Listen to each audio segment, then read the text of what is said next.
ಜೀವನದ ಈ ಪಯಣದಲ್ಲಿ ಆ ಒಂದು ಶಬ್ದಕ್ಕೆ ತುಂಬ ರೀತಿಯ ಅರ್ಥಗಳಿದ್ದಾವೆ. ಅದುವೇ ಧರ್ಮ. ಇದು ಕೆಲವೊಮ್ಮೆ ನಂಬಿಕೆಯ ಶಕ್ತಿ, ಇನ್ನೊಮ್ಮೆ ದ್ವೇಷದ ಗೋಡೆ. ನಮ್ಮ ಸುತ್ತಮುತ್ತಲೂ ನಡೆಯುತ್ತಿರುವ ಈ ರೀತಿ ಘಟನೆಗಳು ನಮ್ಮನ್ನು ವ್ಯಾಕುಲತೆಗೆ ಈಡು ಮಾಡ್ತವೆ. ಹಾಗಾದರೆ ಧರ್ಮ ಅಂದರೆ ಏನು? ಈ ದ್ವಂದ್ವ ಬರೀ ನನ್ನಲ್ಲಷ್ಟೇ ಅಲ್ಲ, ಮತ್ತು ಇವತ್ತಿನ ಯುವ ಪೀಳಿಗೆಯಲ್ಲಿ ಕೂಡ ಈ ದ್ವಂದ್ವತೆ ಇದೆ. ಇವತ್ತು ನಾವು ಈ ಪ್ರಯಾಣವನ್ನು ಯಾವ ರೀತಿ ಮಾಡೋಣವೆಂದರೆ, ನಾನು ಈ ಪ್ರಯಾಣದಲ್ಲಿ ನಿಮ್ಮ ಜೊತೆ ಸಹಭಾಗಿಯಾಗಿರ್ತೀನಿ ಮತ್ತು ಸಾರಥಿ ಕೂಡ ಆಗಿರ್ತೀನಿ. ಹಾಗಾದರೆ ಬನ್ನಿ ಶುರು ಮಾಡೋಣ ಸಚ್ ಸೀಸನ್ 3ನ ಸ್ಪೆಷಲ್ ಎಡಿಷನ್ ಧರ್ಮದ ನೈಜತೆ. ನಮಸ್ಕಾರ ನಮಸ್ಕಾರ ನಮಸ್ಕಾರ. ನಾನಿವತ್ತಿಲ್ಲಿಗೆ ಬಂದು 2018ನೇ ಇಸ್ವಿಯ ದಿನ ನೆನಪಾಗ್ತಿದೆ. ಯಾವಾಗ ಆವಾಗಿನ ಲಾಸ್ಟ್ ಸುಭಾಷ್ ಚಂದ್ರ ಶೋ ಮಾಡಿದ್ವಿ. ನಾವೆಲ್ಲರೂ ಮತ್ತು ಈ ದೇಶ ಮತ್ತು ಪ್ರಪಂಚ ಕೂಡ ಕರೋನಾ ಎಂಬ ಮಹಾಮಾರಿಯಿಂದ, ಹಾಗೆ ಆರ್ಟಿಫಿಷಿಯಲ್ ಇಂಟೆಲಿಜೆನ್ಸ್ವರೆಗೆ ನಮಗೆ ಗೊತ್ತಿಲ್ಲದೆ ಎಷ್ಟೋ ವಸ್ತುಗಳನ್ನ ನೋಡಿದ್ವಿ, ಅನುಭವಿಸಿದ್ವಿ. ಇದರಿಂದ ನಾವೆಲ್ಲ ಕಲ್ತ್ಕೊಂಡು ನಾವೆಲ್ಲ ಮುಂದೆ ಕೂಡ ಹೋಗ್ತಾ ಇದ್ದೀವಿ. ಆರ್ಟಿಫಿಷಿಯಲ್ ಇಂಟೆಲಿಜೆನ್ಸ್ ಕೂಡ ಅದ್ರ ಜೊತೆಗಿದೆ. ಇವತ್ತು ನಮ್ಮ ಜೊತೆ ಯಾರು ಬರ್ತಿದ್ದಾರೆ ಅಂತಂದರೆ, ಆ ವ್ಯಕ್ತಿ ತುಂಬ ಅದ್ಭುತ ಕೆಲಸಗಳನ್ನು ಮಾಡಿದ್ದಾರೆ ಅವ್ರ ಜೀವನದಲ್ಲಿ. ಅವರು ಕರೋನಾ ಸಮಯದಲ್ಲಿ ಯಾವ ರೀತಿ ಕೆಲಸ ಮಾಡಿದರು ಅಂದರೆ, ಒಬ್ಬ ಸಾಧಾರಣ ಮನುಷ್ಯ ಅದನ್ನು ಮಾಡೋಕ್ಕಾಗೋದಿಲ್ಲ. ಈ ವ್ಯಕ್ತಿ ನೋಡಿದ್ರೆ ನನ್ನಂಥವ್ರಿಗೂ ಕೂಡ ಏನನ್ಸುತ್ತೆ ಅಂದರೆ, ಈ ಭಕ್ತಿ, ಆರಾಧನೆ, ಪೂಜೆ, ಅರ್ಚನೆ ಮಾಡೋದು ಇದೆಲ್ಲ ಧರ್ಮನ, ಅಥವಾ ಅದೇ ಈ ವ್ಯಕ್ತಿ ಮಾಡ್ತಿದ್ದಾರಲ್ಲ ಕರ್ಮ, ಅದೇ ಧರ್ಮನ, ಕರ್ಮನೇ ಧರ್ಮನ? ಈ ಪ್ರಶ್ನೆ ಮನಸ್ಸಿಗೆ ಬಂತು. ನಿಮಗೂ ಬರುತ್ತೆ, ನಿಮ್ಮ ಮನಸ್ಸಲ್ಲೂ ಈ ಪ್ರಶ್ನೆ ಬಂದೇ ಬರುತ್ತೆ, ಈಗಲೂ ಬರ್ತಿರ್ಬೋದು. ಅದು ಯಾವ ರೀತಿಯ ಕರ್ಮಗಳನ್ನು ಮಾಡಿದರೆ ಆ ವ್ಯಕ್ತಿ ಧಾರ್ಮಿಕ ಅಂತ ನಾವು ಹೇಳ್ತೀವಿ, ಮತ್ತು ಅದ್ಯಾವ ಕರ್ಮಗಳನ್ನು ನಾವು ಮಾಡ್ತೀವಿ ಜೀವನದಲ್ಲಿ, ಅದರಿಂದ ಕೆಲವಷ್ಟು ಜನ ನಮಗೆ ಅಧಾರ್ಮಿಕರು ಅಂತಾರೆ. ಜಾಸ್ತಿ ಸಮಯ ತಗೊಳ್ದೇನೆ ಯಾವ ವ್ಯಕ್ತಿ ಬಗ್ಗೆ ನಾನು ಮಾತಾಡ್ತಿದ್ದೀನಿ, ಅವರು ಬಹುಶಃ ಧರ್ಮವನ್ನು ಸರಿಯಾದ ಶಬ್ದದಲ್ಲಿ ವ್ಯಾಖ್ಯಾನ ಮಾಡಿದ್ದಾರೆ. ಅಂದರೆ ಧರ್ಮಕ್ಕೆ ಸರಿಯಾದ ಮಾರ್ಗದರ್ಶನವನ್ನು ನೀಡಿದ್ದಾರೆ. ಆ ವ್ಯಕ್ತಿಯನ್ನು ಸ್ಟೇಜ್ ಮೇಲೆ ಕರೆಯೋಕ್ಕೆ ಇಷ್ಟಪಡ್ತೀನಿ. ಸ್ಟೇಜ್ ಮೇಲೆ ಕರೆಯೋದಕ್ಕಿಂತ ಮುಂಚೆ ನಿಮಗೊಂದು ಚಿಕ್ಕ ಕ್ಲಿಪ್ನ ತೋರಿಸ್ತೀನಿ. ನಾನು ನಿಮಗೆಲ್ಲ ಕೈ ಮುಗಿದು ಕೇಳ್ಕೊತೀನಿ. ನನ್ನ ಮಕ್ಕಳಿಗೆ ತುಂಬಾನೇ ಕಷ್ಟ ಆಗೋಗಿದೆ. ನನ್ನ ಮಕ್ಕಳನ್ನ ದಯವಿಟ್ಟು ಕಾಪಾಡಿ ಪ್ಲೀಸ್. ಕಾಲು ಹಾಕಬೇಕು, ಸ್ವಲ್ಪ ಸಹಾಯ ಮಾಡಬೇಕು. 2 ಕಾಲು ಹಾಕಬೇಕು, 2. ಇವತ್ತು ಅವನ ಕಾಲ ಮೇಲೆ ಅವ್ನು ನಿಂತ್ಕೊಳ್ಳೋಕ್ಕಾಗಿದೆ, ಅದು ಸರಿಂದಾನೆ. ತುಂಬಾ ಧನ್ಯವಾದಗಳು ಸರ್. ಸರ್ ತರ ಒಬ್ಬ ಒಳ್ಳೆ ವ್ಯಕ್ತಿ ನಮ್ಮ ದೇಶದಲ್ಲಿ 10 ಜನ ಸಿಕ್ಕಿದ್ರು ನಮ್ಮ ದೇಶದಲ್ಲಿ ತುಂಬಾನೇ ಸಮಸ್ಯೆಗಳು ಮುಗಿದೋಗುತ್ತೆ.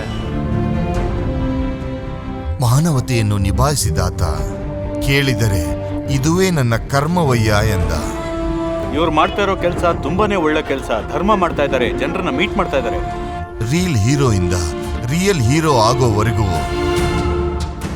ನನ್ನ ಕಾಲ್ನ ಹಾಕ್ಸೋದಿಕ್ಕೆ, ನಾನು ನಡೆಯೋದಿಕ್ಕೆ, ಕೆಲಸ ಮಾಡೋದಕ್ಕೆ ನನ್ನ ಜೊತೆ ನಿಂತಿದ್ದಾರೆ. ಅದಕ್ಕೆ ಅವರಿಗೆ ಧನ್ಯವಾದಗಳನ್ನ ಹೇಳ್ತೀನಿ. ಇವತ್ತು ನನ್ನ ಮುಖದ ಮೇಲೆ ಒಂದು ನಗು ಇದೆ ಅಂದ್ರೆ, ಸಂತೋಷ ಇದೆ ಅಂದ್ರೆ, ಇದೆಲ್ಲ ನಿಮ್ಮಿಂದಾನೆ ಸರ್. ಅವರ ಗುಣಗಳೇ ಸಾಲಿಡ್. ಅವರು ಮಾಡುವ ಪಾತ್ರಗಳು ಕೂಡ ಸಾಲಿಡ್. ಅವರೇ ಸೋನು ಸೂದ್. ಬನ್ನಿ ಗೆಳೆಯರೆ, ಸ್ವಾಗತ ಕೋರಿ. ನಮ್ಮ ಮಧ್ಯೆ ಯಂಗ್, ಮೋಟಿವೇಟಿವ್, ಅಸ್ಪೈರಿಂಗ್ ವ್ಯಕ್ತಿತ್ವವನ್ನ ಸ್ವಾಗತ, ಸುಸ್ವಾಗತ, ಸುಸ್ವಾಗತ. Thank you so much. ಈ ವ್ಯಕ್ತಿಯ ವ್ಯಕ್ತಿತ್ವ ತೋರಿಸ್ಕೊಡ್ತು ನಮಗೆಲ್ಲ. ಮತ್ತು ದೇವತೆಗಳ ರೂಪದಲ್ಲಿ ನಮ್ಮ ಸೋನು ಸೂದ್ ಮನುಷ್ಯರ ಆತ್ಮದಲ್ಲಿ ಇಳಿದ್ರು. ಸ್ವಾಗತ ನಿಮಗೆ ಸುಭಾಷ್ ಚಂದ್ರ ಶೋ ಅಲ್ಲಿ. ಸೋನು ಅವರೇ, ನಾವಿವತ್ತೆಲ್ಲ ನಿಮಗೋಸ್ಕರ ಕಾಯ್ತಾ ಇದ್ವಿ. ನಮ್ಗೆ ವಿಷಯ ಗೊತ್ತು. ಅದೇನಂದರೆ, ಈ ದೇಶಕ್ಕೋಸ್ಕರ ಏನೆಲ್ಲ ಮಾಡಿದ್ದೀರಾ, ಜನಗಳಿಗೆ ಮಾಡ್ತಿದ್ದೀರಾ, ಒಳ್ಳೇದು ಮಾಡ್ತಾ ಇದ್ದೀರಾ, ಮುಂದೆನೂ ಮಾಡ್ತಾ ಇರ್ತೀರಾ ನೀವು. ಬದಲಾಗಿ ಸಮಾಜ ನಿಮಗೆ ಭಗವಂತ ಅಥವಾ ದೇವತೆಗಳ ಅವತಾರ ಅಂತ ಕೂಡ ಹೇಳ್ತಾರೆ. ನನ್ನ ಹತ್ರ ಒಂದು ನ್ಯೂಸ್ ಕ್ಲಿಪ್ಪಿಂಗ್ ಇದೆ, ಮೊದಲು ಅದನ್ನು ನೋಡಿಬಿಡಿ. కనులార నిన్ను చూడ మనసున్నది, కనులార నిన్ను చూడ మనసున్నది. ಇಂಡಿಯಾದಲ್ಲಿ ಇರೋದು ಒಬ್ನೇ ಭಗವಂತ, ಅದು ನಮ್ಮ ಸೋನು ಸೂದ್. ದೇವಸ್ಥಾನದಲ್ಲಿ ನಮ್ಗೆ ಏನೋ ಒಂದು ಖುಷಿ ಸಿಗುತ್ತೋ ಅದಕ್ಕಿಂತ ಜಾಸ್ತಿ ಇವತ್ತು ಸರ್ ಸ್ಟ್ಯಾಚು ಮಾಡಿಸಿ ಖುಷಿ ಸಿಗ್ತಾ ಇದೆ. నీ ఒడిలో నన్నిది కొమ్ము పడనీయకు. ಸೋನು ಸೂದ್ ಅವ್ರಿಗೆ ಜಯವಾಗಲಿ.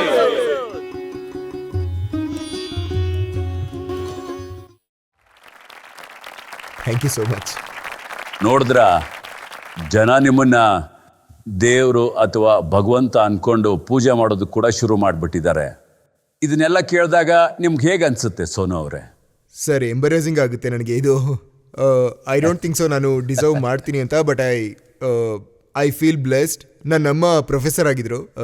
ಪಂಜಾಬಲ್ಲಿ ಒಂದು ಚಿಕ್ಕ ಸಿಟಿ ಇದೆ ಮುಗಾವ್, ಅಲ್ಲಿಂದ ಬಂದೆ, ಇಂಜಿನಿಯರ್ ಆದೆ, ನಾಗ್ಪುರದಲ್ಲಿ ಓದಿದೆ, ಆದಮೇಲೆ ಆ್ಯಕ್ಟರ್ ಆಗೋದಕ್ಕೋಸ್ಕರ ಮುಂಬೈ ಬಂದೆ. ಯಾರೂ ಗೊತ್ತಿರಲಿಲ್ಲ ನನಗೆ, ಇಲ್ಲಿ ಯಾರೂ ಪರಿಚಯ ಇರಲಿಲ್ಲ. ನಮ್ಮಮ್ಮ ನನಗೆ ಒಂದು ಮಾತು ಹೇಳಿದರು. ಅವ್ರು ಹೇಳಿದರು, ಸೋನು, ನಮ್ಮ ಜೀವನದ ಪೆನ್ನಲ್ಲಿ ಆಶೀರ್ವಾದ ಅನ್ನೋ ಇಂಕ್ ಹಾಕು, ಆಮೇಲೆ ನೋಡ್ತಿರು ನಾವು ಹಾಳೆಗಳಲ್ಲೆಲ್ಲ ಆಕಾಶದಲ್ಲಿ ಬರಿಬೋದು. ಸೊ ನನಗನ್ಸುತ್ತೆ ತುಂಬ ಇಂಪಾರ್ಟೆಂಟ್ ಶಬ್ದ ಯಾವುದಂದ್ರೆ ಅದು ಬಂದು ಭರವಸೆ ಮತ್ತೆ ಪ್ರಯತ್ನ. ಅಕಸ್ಮಾತ್ ನಮ್ಮ ಮೇಲೆ ಯಾರಿಗಾದ್ರೂ ಭರವಸೆ ಇಲ್ಲ ಅಂದ್ರೆ, ಅಥವಾ ನಾವು ಯಾರಿಗೋಸ್ಕರನಾದ್ರೂ ಪ್ರಯತ್ನ ಪಡ್ತಾ ಇಲ್ಲ ಅಂತಂದ್ರೆ ನಮ್ಮ ಜೀವನ ಕಂಪ್ಲೀಟ್ ಅಲ್ಲ ಅಂತ ಅನ್ಸುತ್ತೆ ನಂಗೆ. ಮತ್ತೆ ನಾವು ಅದನ್ನ ಮಾಡ್ತಾ ಇರಬೇಕು ಪದೇ ಪದೇ, ಮತ್ತೆ ಅದನ್ನ ಮಾಡ್ತಾ ಇರೋಕೆ ಪ್ರಯತ್ನ ಪಡ್ತಾ ಇರ್ತೀನಿ ನಾನು. ಅದೇ ಸೋನು ಅವರೇ, ನೀವು ಈ ಕರೋನಾ ಟೈಮಲ್ಲಿ ಏನೆಲ್ಲ ಸಹಾಯ ಮಾಡಿದಿರೋ ಜಗತ್ ನೋಡ್ತಾ ಇತ್ತು, ನಾವೆಲ್ಲರೂ ನೋಡ್ತಾ ಇದ್ವಿ. ನೀವು ರೋಗಿಗಳ ಮಧ್ಯದಲ್ಲಿ ಹೋಗ್ತಾ ಇದ್ರಿ, ಸಹಾಯ ಮಾಡ್ತಾ ಇದ್ರಿ. ಅವಾಗ ನಿಮ್ಗೇನು ಅನಿಸ್ಲಿಲ್ವಾ, ನನಗೇನಾದರೂ ಮುಂದೆ ನಾಳೆ ನನಗೇನಾದರೂ ಕರೋನಾ ಬಂದ್ಬಿಟ್ರೆ ನಾನು ಏನು ಮಾಡೋದು? ನಿಮ್ಗೇನು ಅನ್ನಿಸ್ತು? ನೀವು ಭಗವಂತನ ರೂಪನ ಅಥವಾ ನಿಮ್ಮ ಹಿಂದೆ ನಿಂತು ಯಾರಾದರೂ ಮಾಡಿಸ್ತಿದ್ರ, ಅಥವಾ ನಿಮ್ಮ ತಾಯಿ ಆಶೀರ್ವಾದದಿಂದ ನೀವು ಇದನ್ನೆಲ್ಲ ಮಾಡ್ತಿದ್ರಾ, ಹೇಗೆ? ನಾನು ಅವಾಗ ಪಂಜಾಬಲ್ಲಿದ್ದೆ. ನನ್ನ ಫಾದರ್ದು ಒಂದು ಬಟ್ಟೆ ಅಂಗಡಿ ಇತ್ತು, ಅಲ್ಲಿ ಶಾಪ್, ಅದು ಶೋರೂಮ್ ಇತ್ತು. ಅಲ್ಲಿ ನಾವು ಪ್ರತಿ ಗುರುವಾರ ಒಟ್ಟಿಗೆ ಸೇರ್ತಿದ್ವಿ. ನಾವಲ್ಲಿ ಸೇರ್ಕೊಂಡು ಬಂದಿರೋ ಜನಗಳಿಗೆ ಪೂರಿ, ಚೋಲೆ ಭಟೂರೆ ಅದನ್ನೆಲ್ಲ ಕೊಡ್ತಾ ಇದ್ವಿ. ಅಲ್ಲಿ ಅದನ್ನ ಚಿಕ್ಕ ವಸ್ತು ಕೊಟ್ಟಾಗ ಆ ಜನಗಳ ಖುಷಿ ನೋಡಿ ನಮಗೆ ಅಲ್ಲಿ ತುಂಬಾ ಎಕ್ಸೈಟ್ಮೆಂಟ್ ಆಗ್ತಾ ಇತ್ತು. ನಾನು ಯೋಚನೆ ಮಾಡ್ತಿದ್ದೆ, ಈ ಒಂದು ಚಿಕ್ಕ ವಸ್ತುನೇ ಕೊಟ್ರೆ ಇದರಲ್ಲೇ ಎಷ್ಟೊಂದು ಖುಷಿ ಸಿಗುತ್ತೆ ಅಲ್ವಾ.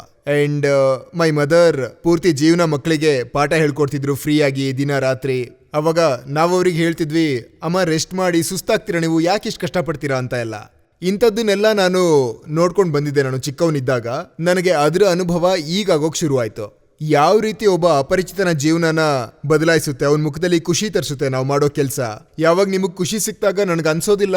ನಾನು ಆಲ್ಮೋಸ್ಟ್ ಎಲ್ಲ ಭಾಷೆಗಳಲ್ಲಿ 190 ಮೂವೀಸ್ ಮಾಡಿದ್ದೀನಿ. ಮತ್ತೆ ನಂಗೆ ಯಾವಾಗಲೂ ಅನ್ಸುತ್ತೆ, ಯಾವುದೇ ಫಿಲ್ಮ್ನ ಬಾಕ್ಸ್ ಆಫೀಸ್ ನಂಬರ್ ದೊಡ್ಡದಾಗಿರ್ಬೇಕು, 500 ಕೋಟಿ 1000 ಕೋಟಿ ಆಗಬೇಕು, ಅದು ಗೊತ್ತಲ್ವಾ. ದೊಡ್ಡ ದೊಡ್ಡ ಆಕ್ಟರ್ಸು, ಡೈರೆಕ್ಟರ್ಸ್ ಜೊತೆ ಕೆಲಸ ಮಾಡ್ತೀವಿ. ಆದರೆ ನೀವು ಒಬ್ಬ ಸಾಮಾನ್ಯ ವ್ಯಕ್ತಿ ಜೊತೆ ನಿಂತಾಗ, ಅವನಿಗೆ ಭರವಸೆ ಆದಾಗ, ಅವನ ಮುಖದಲ್ಲಿ ಒಂದು ನಗುನ ತರಿಸಿದಾಗ ನಂಗನ್ಸುತ್ತೆ ಯಾವುದೇ ಬಾಕ್ಸ್ ಆಫೀಸ್ ರೆಕಾರ್ಡ್ಗಿಂತ ಇದು ಜಾಸ್ತಿ ಅಂತ. ತುಂಬ ಒಳ್ಳೆ ವಿಷಯ, ತುಂಬ ಒಳ್ಳೆ ವಿಷಯ. ನಿಮಗೂ ಕೂಡ ಇದನ್ನೇ ಹೇಳೋಕೆ ಬಯಸ್ತೀನಿ ನಾನು. ನಾವು ಯಾವಾಗಲೂ ವೆಯ್ಟ್ ಮಾಡ್ತಾ ಇರ್ತೀವಿ, ನಾವುಗಳು ಏನು ಫೇಮಸ್ ಆಗಬೇಕು, ತುಂಬಾ ದುಡ್ಡು ಬರಬೇಕು ನಮ್ಮ ಹತ್ರ, ನಮಗೆ ತುಂಬಾ ಕನೆಕ್ಷನ್ ಸಿಗಬೇಕು, ಆವಾಗ ನಮ್ಮ ಜೀವನ ಬದಲಾಗುತ್ತೆ ಅಂತೆಲ್ಲ. ಆದ್ರೆ ನನಗನ್ಸುತ್ತೆ ನಾವು ಇವತ್ತು ಕೂಡ ಮಾಡಬಹುದು. ನನ್ನ ಮನೆ ಪಕ್ಕದಲ್ಲೇ ಒಬ್ಬ ಹುಡುಗ ಇದ್ದಾನೆ ಸರ್, ಗುಡ್ಡು ಅಂತ ಅವನ ಹೆಸರು. ನಾನು 20 ವರ್ಷದ ಹಿಂದೆ ಬಾಂಬೆಗೆ ಹೊಸದಾಗಿ ಬಂದಾಗ ಅವನು ಹಾಲಿನ ಪ್ಯಾಕೆಟ್ ನ ಮಾರ್ತಾ ಇದ್ದ. ಪ್ರತಿ ಮನೆ ಮುಂದೆ ಹಾಲಿನ ಪ್ಯಾಕೆಟ್ ಇಡ್ತಾ ಇದ್ದ. ಇವತ್ತು ಅದನ್ನೇ ಮಾಡ್ತಿದ್ದಾನೆ. ಮತ್ತೆ ಅದಾದ್ಮೇಲೆ ಅಲ್ಲಿ ಸುತ್ತಮುತ್ತ ಗುಜರಿ ಐಟಮ್ಸ್ ಗಳನ್ನೆಲ್ಲ ಕಲೆಕ್ಟ್ ಮಾಡ್ತಾನೆ. ಹತ್ರದಲ್ಲಿ ಇರೋ ಬಿಲ್ಡಿಂಗ್ ಇಂದೆಲ್ಲ ಕಲೆಕ್ಟ್ ಮಾಡಿ ಅದನ್ನ ಮಾರ್ತಿದ್ದ. ಆಮೇಲೆ ನನ್ನ ಮನೆ ಮುಂದೆ ಒಂದು 300-400 ಜನ ಇರ್ತಾರೆ ಯಾವಾಗಲೂ. ಯಾವಾಗ ನಾನು ಟ್ರಾವೆಲ್ ಮಾಡ್ತೀನಲ್ಲ, ಇವಾಗ ಇಲ್ಲಿ ಕೂತಿದ್ದೀನಿ ಅಂದ್ರೆ ಅಲ್ಲಿ ಯಾರಾದ್ರೂ ಇದ್ದೇ ಇರ್ತಾರೆ. ಇವಾಗ ನಾನು ಅವನ್ನ ಡ್ಯೂಟಿಗೆ ಹಾಕಿದ್ದೀನಿ. ಅಲ್ಲಿ ಒಂದು ಫಾರ್ಮ್ ಕೊಟ್ಟಿದ್ದೀನಿ. ಅದರಲ್ಲಿ ಅವನು ಅವರ ಹೆಸರು, ನಂಬರ್, ಅವ್ರ ಪ್ರಾಬ್ಲಮ್ ಏನು, ಎಜುಕೇಶನ್, ಮೆಡಿಕಲ್ ಅದನ್ನೆಲ್ಲ ತುಂಬಿಸ್ಬೇಕು. ಆಮೇಲೆ ನಾವು ಅವರಿಗೆ ಫೋನ್ ಮಾಡಿ ಅವರ ಸಮಸ್ಯೆ ಸಾಲ್ವ್ ಮಾಡಕ್ಕೆ ಟ್ರೈ ಮಾಡ್ತೀವಿ. ಈಗ ಗುಡ್ಡು ಕೆಲಸ ಇದನ್ನೆಲ್ಲ ಫಿಲ್ ಮಾಡಿಸ್ಬೇಕು. ಅವನಲ್ಲಿ ಬಡ ಕುಟುಂಬದಿಂದ ಬಂದವನು ಅಲ್ಲೇ ಇರ್ತಾನೆ. ಗುಡ್ಡು ನನ್ನ ಜೊತೆ ಹೀಗೆ 2.5-3 ವರ್ಷದಿಂದ ಕೆಲಸ ಮಾಡಕ್ ಶುರು ಮಾಡಿದ್ಮೇಲೆ ಅಕ್ಕಪಕ್ಕದ ಬಿಲ್ಡಿಂಗ್ ನವರೆಲ್ಲ ಏನಿದ್ದಾರೆ, ಎಲ್ಲಿ ಅವನು ಹಾಲನ್ನ ಹಾಕ್ತಾ ಇದ್ದ ಆ ಮನೆಗಳಲ್ಲೆಲ್ಲ, ಅವನು ಹೇಳ್ತಾನೆ, ಸರ್ ನಾನು 20 ವರ್ಷದಿಂದ ಈ ಮನೆಗಳಿಗೆಲ್ಲ ಹಾಲಾಗ್ತಾ ಇದ್ದೀನಿ, ಇಷ್ಟು ದಿನ ಯಾರೂ ಮಾತಾಡ್ಸ್ತಾ ಇರ್ಲಿಲ್ಲ. ಆದ್ರೆ ಇವಾಗ ನೋಡಿದ್ರೆ ಗುಡ್ಡು ಅವರೇ ಅಂತ ಕರೀತಾರೆ, ಮನೆಗೆ ಕರೆದು ತಿಂಡಿ ಕಾಫಿ ಎಲ್ಲ ಕೊಡ್ತಾರೆ. ಈಗ ಏನಾದ್ರು ಎಲೆಕ್ಷನ್ ಗೆದ್ದು ಬಿಡ್ತಾನೆ. ಅವನಿಗೆ ಅಷ್ಟು ಮರ್ಯಾದೆ, ಮತ್ತೆ ಅವನ ಹತ್ರ ದುಡ್ಡು ಕೂಡ ಇಲ್ಲ.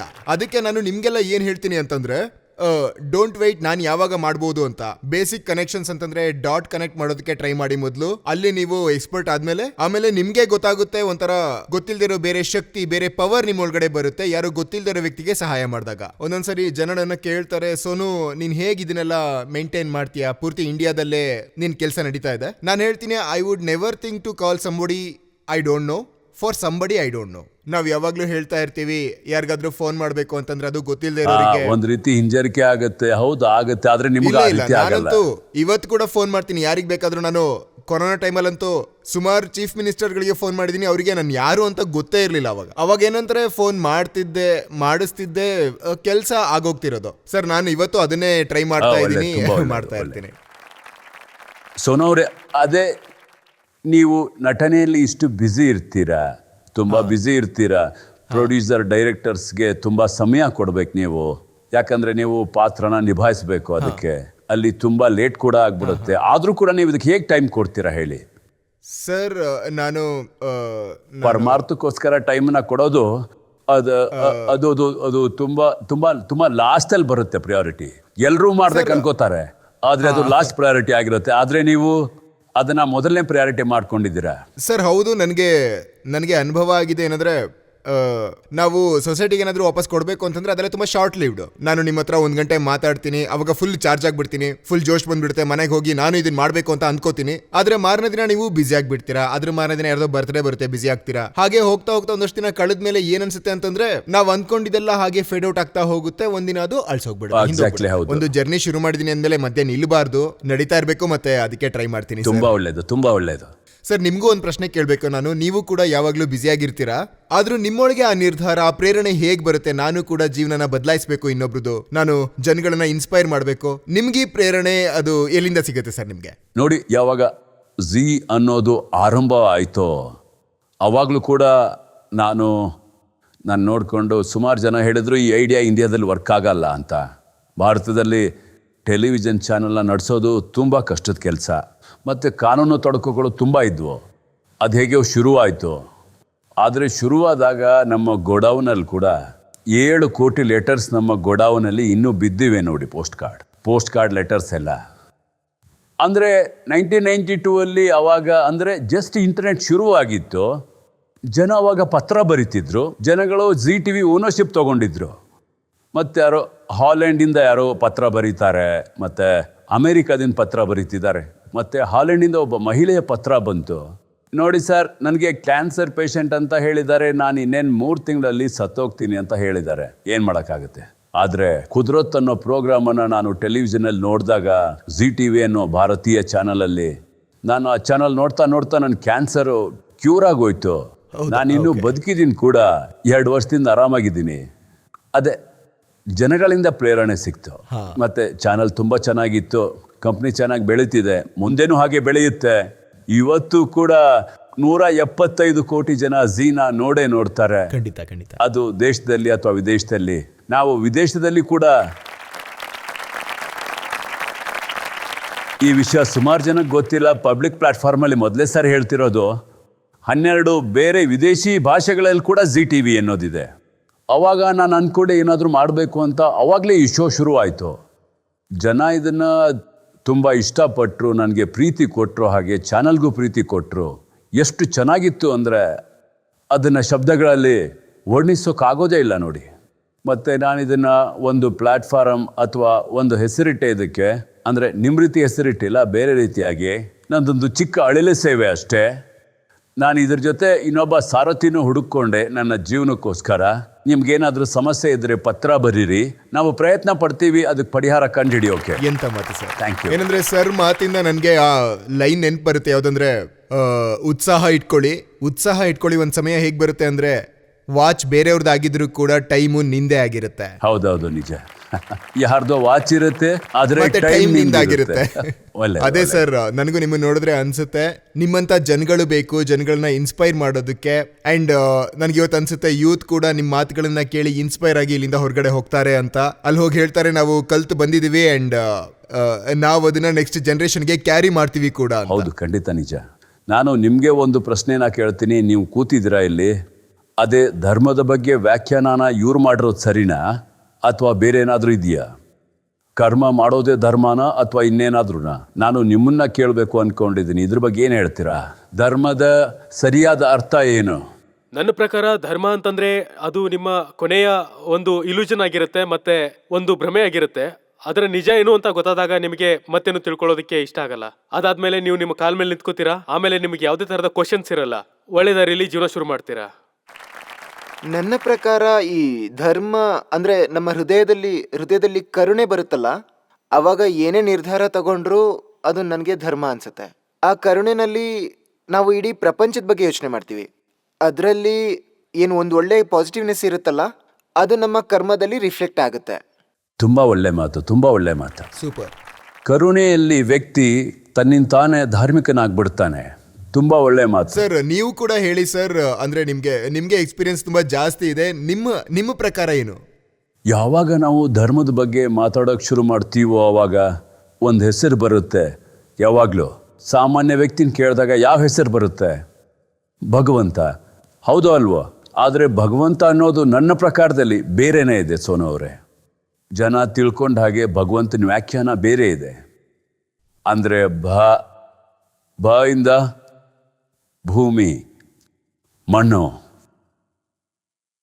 ಗ ಇಂದ ಗಗನ ಆಕಾಶ, ವ ಇಂದ ವಾಯು, ಅ ಇಂದ ಅಗ್ನಿ, ಮತ್ತೆ ನಾ ಇಂದ ನೀರು. ಅಂದರೆ ಪ್ರಕೃತಿಯಲ್ಲಿರೋ 5 ತತ್ವಗಳೇನಿದಾವೋ ಅವೇ ಭಗವಂತ. ಇದೇ ನನ್ನ ನಂಬಿಕೆ. ಎಂತ ಮಾತು ಸರ್, ಎಂತ ಮಾತು ಅಲ್ವಾ? ಅದೇ ಸಾಮಾನ್ಯ ಮನುಷ್ಯನಿಗೆ ಇದೆಲ್ಲ ಅರ್ಥ ಆಗ್ಬಿಟ್ರೆ ಭಗವಂತ ಏನು ಅಂತ, ಅದೇ ನಮ್ಮ ಪ್ರಕೃತಿಯ ಜೊತೆಗೆ ನಾವು ಕೆಲಸ ಮಾಡೋಕ್ಕೆ ಶುರು ಮಾಡಿದ್ರೆ ಅವಾಗ ನಿಮಗೆ ಕಷ್ಟ ಆಗೋದಿಲ್ಲ, ಜೀವನದಲ್ಲಿ ತೊಂದರೆಗಳಿರೋದಿಲ್ಲ. ತೊಂದರೆಗಳು ಬಂದರೂ ಕೂಡ ಈಸಿಯಾಗಿ ಪರಿಹಾರ ಆಗ್ಬಿಡ್ತವೆ. ಸರ್, ನನಗನ್ಸುತ್ತೆ ನಿಮ್ಮ ಲೈಫ್ನ ನಾನು ಫಾಲೋ ಮಾಡಿದ್ದೀನಿ, ನಿಮ್ಮ ವೀಡಿಯೋಸ್ನೆಲ್ಲ ನೋಡಿದ್ದೀನಿ. ಇಲ್ಲಿ ನನ್ನ ಫ್ರೆಂಡ್ಸ್ ಎಲ್ಲ ಕೂತಿದ್ದಾರೆ, ಎಲ್ಲರ ಜೊತೆ ಶೇರ್ ಮಾಡಬೇಕು ಅಂತಿದ್ದೀನಿ.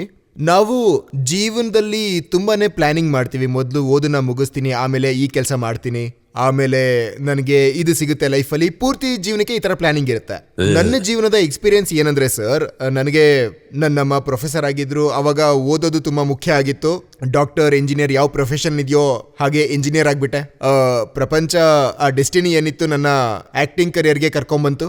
ಆಮೇಲೆ ನಾನು ನೋಡಿದ್ದೇನೆಂದರೆ, sometimes you meant to do something bigger in life and you also don't know ಏನು ಮಾಡ್ಬೋದು ನೀವು ಅಂತ. ನನಗೆ ನೆನಪಿರೋದೇನೆಂದರೆ, ಅವಾಗ ಕೊರೋನಾ ಟೈಮಲ್ಲಿ ಹೆಚ್ಚು ಕಮ್ಮಿ 11-12 ಸಾವಿರ ಸ್ಟೂಡೆಂಟ್ಸ್ಗಳು ಏನು ಫಾರಿನ್ ಕಂಟ್ರೀಸಲ್ಲಿ ಸಿಕ್ಕಾಕೊಂಡಿದ್ರು. ನಾನು ಅವರಿಗೆ ಸಹಾಯ ಮಾಡ್ತಾ ಇದ್ದೆ. ನನ್ನ ಫೋನ್ ನಂಬರ್ ತುಂಬ ಕಡೆ ಹೋಗ್ಬಿಟ್ಟಿತ್ತು, ನನಗೆ ಮೆಸೇಜಸ್ಗಳು ಬರ್ತಾ ಇದ್ವು. ನನಗೆ ಅದರಲ್ಲಿ ಒಂದು ಮೆಸೇಜ್ ಬಂತು, ಏನಂದ್ರೆ ಕಿರ್ಗಿಸ್ತಾನ್ ಅಂತ ಒಂದು ಜಾಗ ಇದೆ, ಅಲ್ಲಿಂದ ಮೆಡಿಕಲ್ ಸ್ಟೂಡೆಂಟ್ಗಳು ಅವರು ನನಗೆ ವಾಟ್ಸಪ್ ಅಲ್ಲಿ ವಿಡಿಯೋಸ್ ಕಳಿಸಿದ್ರು, ಅಲ್ಲಿ ಸ್ಟೂಡೆಂಟ್ಸ್ ಡೆತ್ ಆಗಿದೆ ಅಂತ, ಮತ್ತೆ ಅಲ್ಲಿ stuck there and they can come back.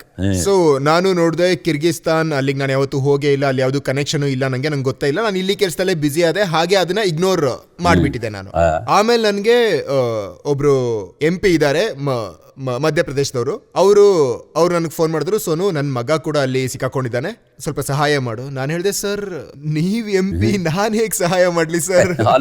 ಇಲ್ಲ ನಿಮ್ ಕೈಯಲ್ಲಿ ಆಗುತ್ತೆ, ನೀವು ಏನಾದ್ರು ಮಾಡಿ ಅಂದ್ರು. ನಾನು ಅವಾಗ ಹುಡ್ಕೋಕ್ ಶುರು ಮಾಡಿದೆ, ಹೋಮ್ವರ್ಕ್ ಮಾಡೋಕ್ ಶುರು ಮಾಡಿದೆ. ನಾನು ಫ್ಲೈಟ್ ಪರ್ಮಿಷನ್ ತಗೊಂಡೆ, ಕಿರ್ಗಿಸ್ತಾನ್ಗೆ ಹೋಗಿ ಫ್ಲೈಟ್ ಲ್ಯಾಂಡ್ ಮಾಡ್ಬೋದು ಅಂತ, ಮತ್ತೆ ಅಲ್ಲಿಂದ ಸ್ಟೂಡೆಂಟ್ಸ್ ನ ಕರ್ಕೊಂಡ್ ಬರ್ಬೋದು ಅಂತ. ಕಿರ್ಗಿಸ್ತಾನಲ್ಲಿ ನಾನು ಮಾತಾಡಿದಾಗ ಅಲ್ಲಿ ಗೌರ್ಮೆಂಟ್ ಅಫಿಷಿಯಲ್ಸ್ ಜೊತೆ ಅವ್ರು ಹೇಳಿದ್ರು, ಇಲ್ಲ ಪಾಸಿಬಲ್ ಇಲ್ಲ, ಅದೆಲ್ಲ ಆಗಲ್ಲ, ಏನು we won't let any flight land in Kyrgyzstan. So ಅಲ್ಲಿ ಅಂಬಾಸಿಡರ್ ಏನಿದ್ರು ಇಂಡಿಯಾ ಕಡೆಯಿಂದ, ಅವರು ಕೂಡ ಇಲ್ಲ ಅಂತ ಅಂದ್ಬಿಟ್ರು. ಸೊ ನಾನು ಅವರಿಗೆ ತುಂಬಾ ಎಮೋಷನಲ್ ಆಗಿ ಒಂದು ಮೇಲ್ ಬರ್ದೆ, ಅದು ಕಂಪ್ಲೀಟ್ ನಾನ್ ಅಫಿಷಿಯಲ್ ಮೇಲ್ ಆಗಿತ್ತು.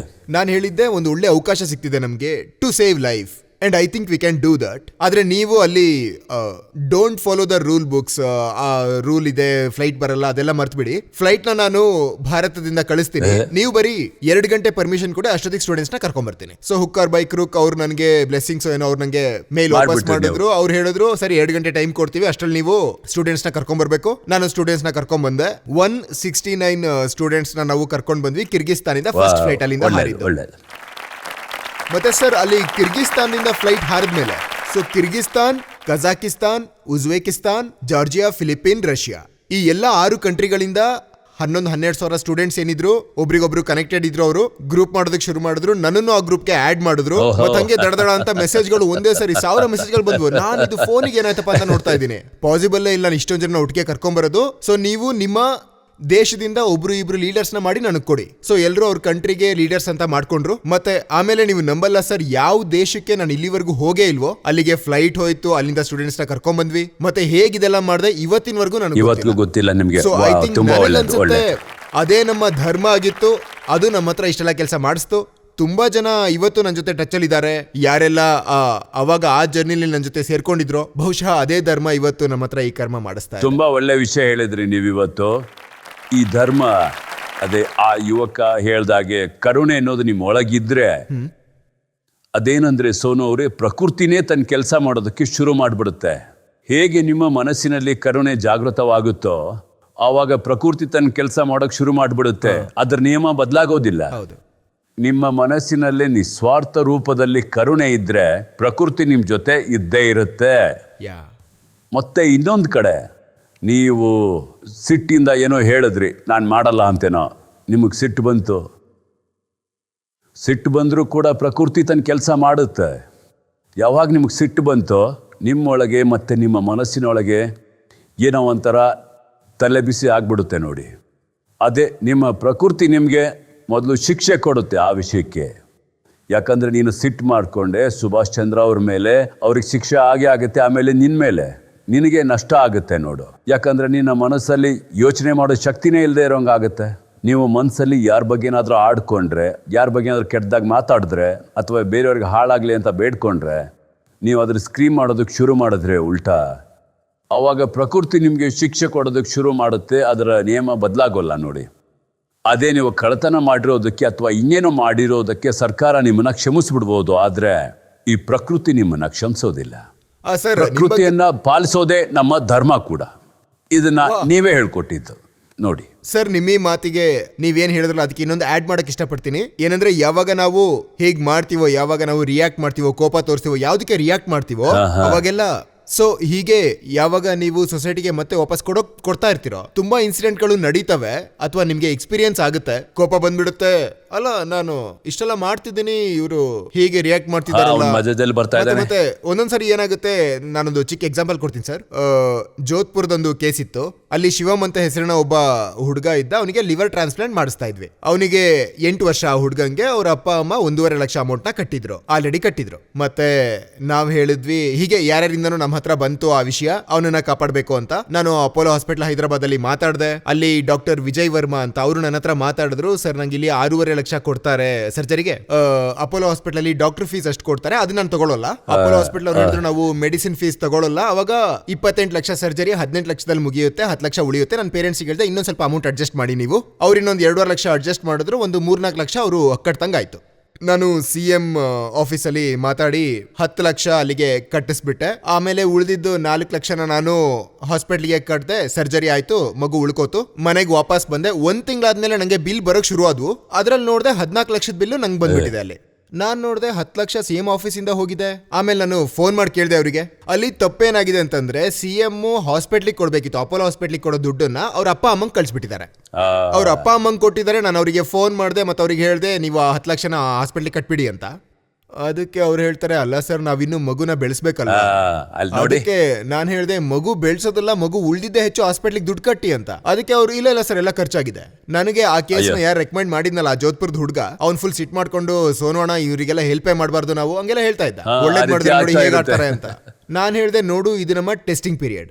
ಒಂದು, ನಾವಿಲ್ಲಿಗೆ ನಿಲ್ಲಿಸ್ಬಿಡ್ಬೇಕು ಸಹಾಯ ಮಾಡೋದನ್ನ, ಇಲ್ಲ ಮುಂದುವರ್ಸ್ಬೇಕು ಅಂತ.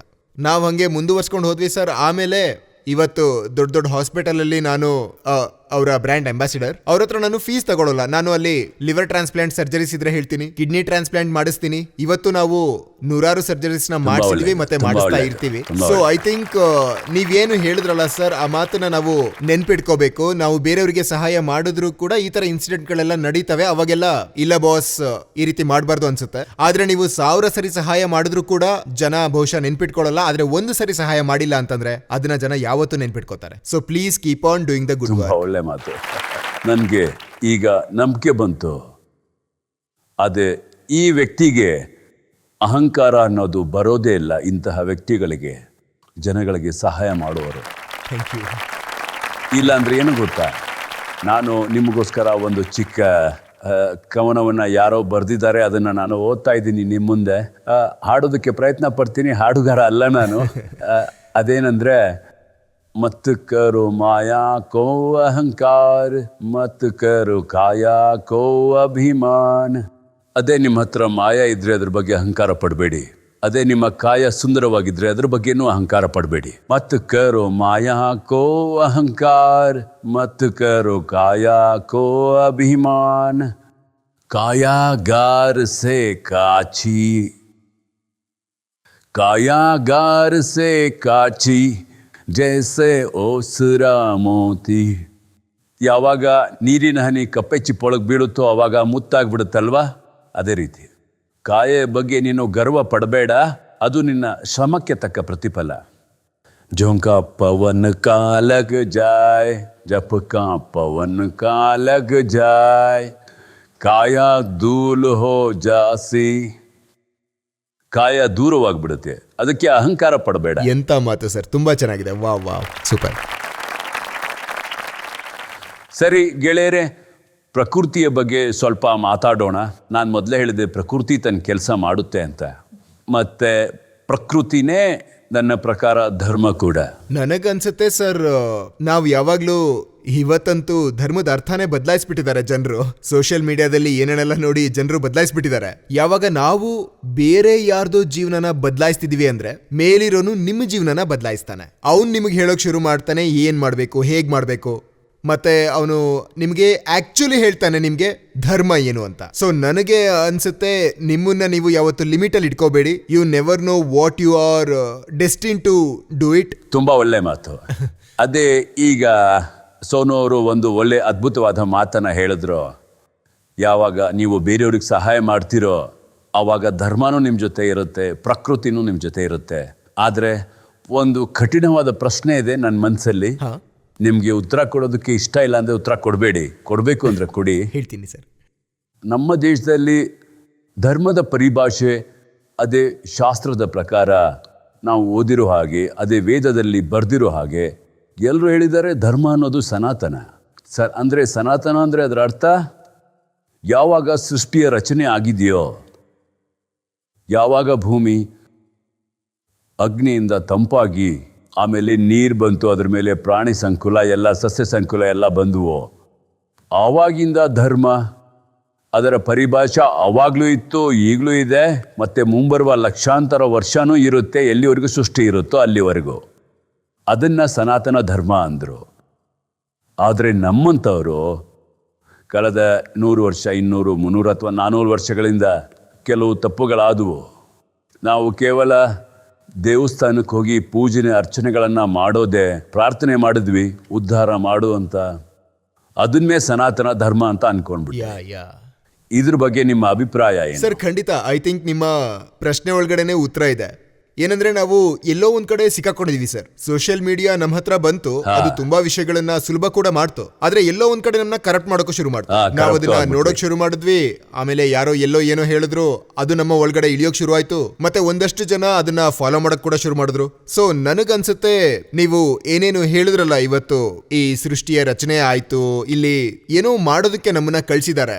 ಯಾವತ್ತು ನಾವು ಅಲ್ಲಿಂದ ತಪ್ಪಿಸ್ಕೊಳ್ತೀವಿ, ಯಾವತ್ತು ನಮ್ಮ ಉದ್ದೇಶನ ಬಿಡ್ತೀವಿ ನಾವು, ಐ ಥಿಂಕ್ ಅವಾಗ ನಾವು ಧರ್ಮದಿಂದ ಬೇರೆ ಆಗ್ತಾ ಹೋಗ್ತೀವಿ. ಹೌದು, ಧರ್ಮದಿಂದನೂ ಬೇರೆ ಆಗ್ತೀವಿ, ಮತ್ತೆ ಕರ್ಮದಿಂದನೂ ಬೇರೆ ಆಗ್ತೀವಿ. ಆಮೇಲೆ ನೀವು ಎಷ್ಟೇ ಮಂದಿರಕ್ಕೆ ಹೋಗಿ, ಮಸೀದಿಗೆ ಹೋಗಿ, ಅವಾಗ ನನ್ಗೆ ಅನ್ಸಲ್ಲ ನಿಮ್ಗೆ ಅದರಿಂದ ಯಾವುದೇ ಫಲ ಸಿಗುತ್ತೆ ಅಂತ.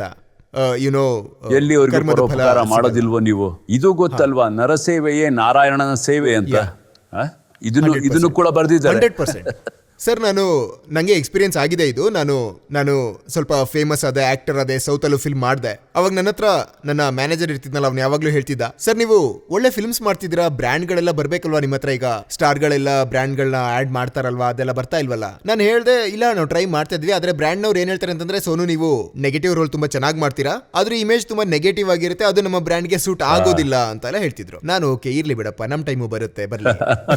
ಆಮೇಲೆ ಸರ್ ಈ ಕೊರೋನಾ ಬಂದಾಗ ಅವಾಗ ಎಷ್ಟು ಬ್ರ್ಯಾಂಡ್ಗಳು ಕಳೆದ 18-19 ವರ್ಷದಲ್ಲಿ ನಾನು ಎಲ್ಲದಕ್ಕೂ ಸೈನ್ ಮಾಡಿದೆ. ಅಯ್ಯಯ್ಯೋ. ನಾನು 5 ಪಟ್ಟು 7 ಪಟ್ಟು ಹೆಚ್ಚಿಗೂ ಸೈನ್ ಮಾಡಿದೆ.